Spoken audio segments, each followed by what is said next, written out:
I don't know the answer to that, Colin. All right. If he hasn't, he's come right to the edge of the cliff, or his agent David Dunn has. But I can't report that with certainty. But I think he does want to be traded. Okay, that's the second thing. You do think he wants to be traded. You do this morning. You say that with certainty. I think he wants to be traded, yeah. But I don't think the Packers are going to trade him, at least right now. I think this is a situation that's very much like Carson Palmer exactly 10 years ago when they went through the whole off season. And Palmer said, I'll retire if I have to play for if I'm playing for the Bengals, I'm not playing anymore. And so they ended up trading him in October to the Raiders. But at the start of it, the Bengals had no intention whatsoever of trading him. They were just going to let him sit. And then it got to be October, and the Raiders called, and the rest is history. Do you believe James Jones, Aaron's good friend, said yesterday it's fixable? He talks to Aaron every day, I imagine, or close to it. Do you believe it's fixable? I believe it's May 7th, and it's hard to say that for the first time in history, the MVP of the NFL playing at the height of all his power would absolutely unequivocally be traded. It just, when the team absolutely unequivocally does not want to trade him. I just think it's too early to really say absolutes about anything. If you ask me, do you think he's going to suit up for the Packers? I would say the chances are less than 50-50 that he will. But it's just so hard to know 3 months before anything matters. There's a lot of time for things to be fixed. Now, I've heard from other people close to Aaron, absolutely he does not want to play for the Packers anymore. So is it fixable? I suppose anything's possible. And James Jones knows Aaron Rodgers a lot better than I do, so I trust him more than I trust me. Let me throw this out there. The NBA is more labor-driven. The players have more power. Baseball, they get 10-year contracts. In the NFL, the harder you work in college, the worse team you go to in the NFL, and if you're a quarterback, you are trapped. They can franchise you, which I just think is an awful. I don't know why players ever agree to the franchise, but they do. You can be literally trapped. So Russell Wilson, who by all accounts is a good guy, go Hawks, decided a couple years ago, I'm going to go out there and I want more money. And I was told by a credible source, he had told his agent, shop me around. He got a new contract. Aaron this offseason, not happy. No more go Hawks. Said get a better offensive line. They did. Now he appears to be happy. My point is, even the good guys, you feel trapped. I mean, Tom Brady did a documentary, allowed the documentarian. Gotham Chopra. Yeah. Great guy. To put in there his wife saying, hey, he's not respected. Could this just be a cry for help? Hey, restructure my deal, get me Julio Jones, admit you whiffed on Jordan Love, and let's move on. Could it just be that he's just saying, like Russell, fix the problem. I'm not the problem.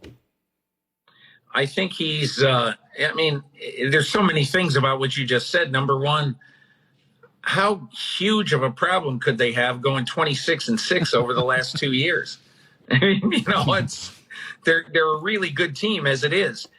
But I do think, I don't think this is about his contract. I think this is about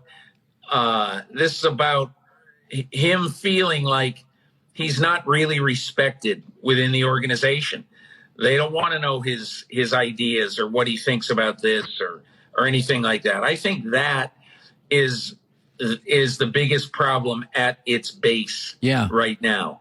And you would think that something like that is fixable. But if they've had 2 or 3 sessions alone with him out in California and it hasn't been fixed yet, what will fix it? My theory right now, Colin, what could fix this is Mark Murphy, the club president, basically acting as a conduit and saying, okay, look, Aaron's unhappy because of X, Y, and Z. and the team's structure is that, the front office picks the players, the coaches coach the players play, and never the twain shall meet. But, if I right now am Mark Murphy, I'm trying to be the olive branch guy. Yeah. And I'm trying to say to Aaron, okay, Aaron, if we did X, Y, and Z, if you have a session with Brian Gutekunst, say twice a month for a half hour after a Friday practice or whatever, and you just, you say what's on your mind. I mean, those are the kind of things, those are the kind of ideas that, at least in my opinion, might be able to bridge this divide. So one of the questions I ask every single NFL player I bring on the show before the draft, dozens, I'll ask them one question, and I preface it by saying, I ask every player this. How many practices does it take to be able to tell, oh, God, that guy can't play?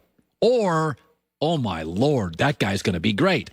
And, Peter, to a player, the answer is always shockingly low. 2 practices, 4, a third of a camp. We had a guy, Sam Acho said the other day, 2 practices, and I knew my quarterbacks in Arizona, they weren't the guys. And so they've had over 100 practices with Jordan Love. Is it possible, if they knew he was Josh Allen, this is really solvable, and that maybe Green Bay just missed, and they know they missed? I think it's possible, Colin. You hear things out of every NFL team, and I do hear things about Jordan Love, but it's totally unfair. How can you know about Jordan Love? Remember, in Aaron Rodgers' first training camp, I remember Bob McGinn writing about it, and it was bad. He didn't look good either. So I think it's really unfair to just say, is Jordan Love ready? How would anybody know if he'd be ready? There were no preseason games last year. He hasn't played. All he's done is throw footballs in practice. And, of course, you can get a gut feeling about that, but it's impossible to know enough about whether Jordan Love can play or whether he can't play, in my opinion. Let's segue to the 49ers. Really interesting. I didn't love Mac Jones. I said I think he should be the 5th quarterback drafted. That's what it feels like to me. If you're struggling with Garoppolo's ceiling, then why draft the guy with reportedly the lowest ceiling? And I do think in a division with Russell Wilson and Kyler Murray and Matt Stafford, Mac Jones would not look the part very early, and his teammates in the locker room would know it.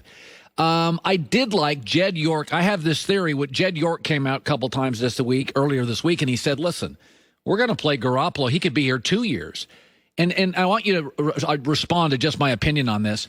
You only gave up a 2nd-round pick for Garoppolo, and he got you to a Super Bowl. Peter, you already won the trade. Don't worry about winning it again. Just keep Garoppolo until the wheels come off. I don't see the value of moving him. Do you? The only way they were going to move him, Colin, is if they got a 1st-round pick. Nobody ever offered him a 1st-round pick. So I think it's wise that they keep him. Now, of course, it cost him $24 million, and that's a lot of money for a guy who might not play the full season. However, if you look at the 49ers over the last 4 years, the years that Kyle Shanahan and John Lynch have run the show, if you look at those years, when they had a quarterback for a full season, they went to a Super Bowl and had a 10-point lead in the 4th quarter of that Super Bowl. The other 3 years when they didn't have a quarterback for the full season, they went 6-10, 6-10, and 4-12. So, I always thought even if they could get a 1, I didn't love the trade for San Francisco because they need to have a quality backup quarterback so their season isn't over if the first one gets hurt. I don't know. I always love the draft. Not everybody does. A lot of people think it's just nonsense. I watch a lot of college football. Therefore, it's a convergence of the NFL and college. And to me, I love both sports. Do you ever have a feeling after a draft or an off season? I thought the Chargers had a very good off season. I thought the Browns had a very good off season by getting a play caller on the back end of their defense from the Rams, a really heady kid who, this is a kid that can direct traffic back there. He's not just a player. I thought the Chargers, the fact that Herbert was as good as he was with an atrocious offensive line, just speaks volume.